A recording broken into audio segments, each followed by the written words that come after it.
Letter 5. My dear Wormwood, it is a little bit disappointing to expect a detailed report on your work and to receive instead such a vague rhapsody as your last letter. You say you are delirious with joy because the European humans have started another of their wars. I see very well what has happened to you. You are not delirious. You're only drunk. Reading between the lines in your very unbalanced account of the patient's sleepless night, I can reconstruct your state of mind fairly accurately.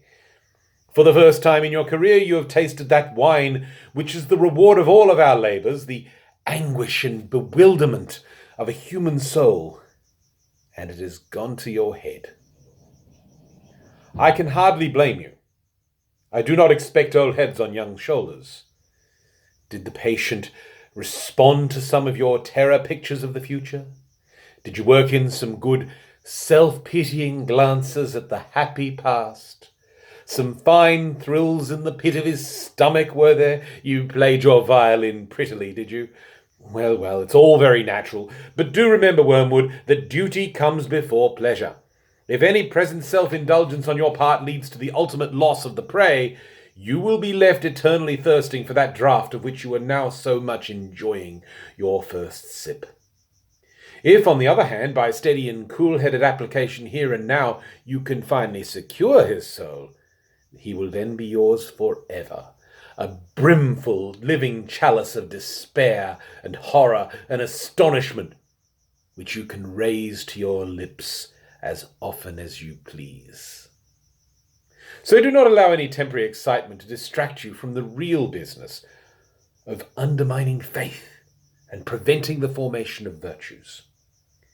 Give me, without fail, in your next letter, a full account of the patient's reactions to the war, so that we can consider whether you are likely to do more good by making him an extreme patriot or an ardent pacifist. There are all sorts of possibilities. In the meantime, I must warn you to not hope too much from a war. Of course, a war is entertaining. The immediate fear and suffering of the humans is a legitimate and pleasing refreshment for our myriads of toiling workers. But what permanent good does it do us unless we make use of it for bringing souls to our Father below? When I see the temporal suffering of humans who finally escape us, I feel as if I had been allowed to taste the first course of a rich banquet, and then denied the rest. It is worse than not to have tasted it at all.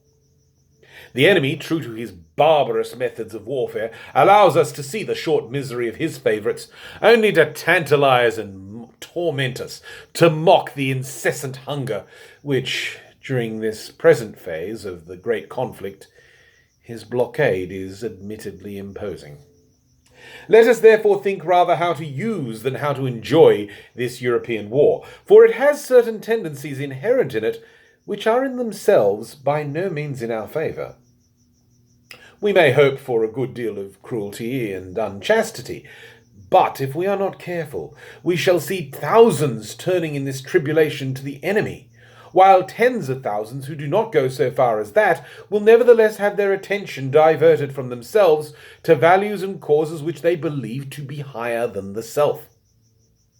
I know that the enemy disapproves of many of these causes, but that is where he is so unfair. He often makes prizes of humans who have given their lives for causes he thinks bad on the monstrously sophistical ground that the humans thought them good and were following the best they knew. Consider, too, what undesirable deaths occur in wartime. Men are killed in places where they knew they might be killed, and to which they go, if they are at all of the enemy's party, prepared.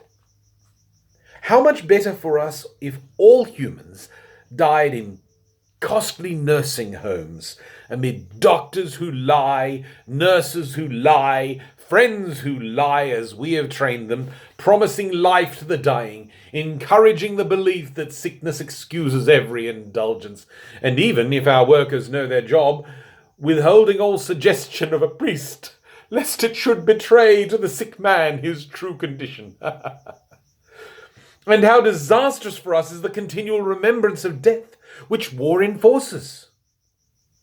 One of our best weapons, contented worldliness, is rendered useless. In wartime, not even a human can believe he is going to live forever. I know that Scabtree and others have seen in wars a great opportunity for attacks on faith, but I think that view is exaggerated. The enemy's human partisans have all been plainly told by him that suffering is an essential part of what he calls redemption, so that a faith which is destroyed by a war or a pestilence cannot really have been worth the trouble of destroying. I am speaking now of diffuse suffering over a long period such as the war will produce. Of course, at the precise moment of terror, bereavement, or physical pain, you may catch your man when his reason is temporarily suspended. But even then, if he applies to enemy headquarters, I have found that the post is nearly always defended. Your affectionate uncle, Screwtape.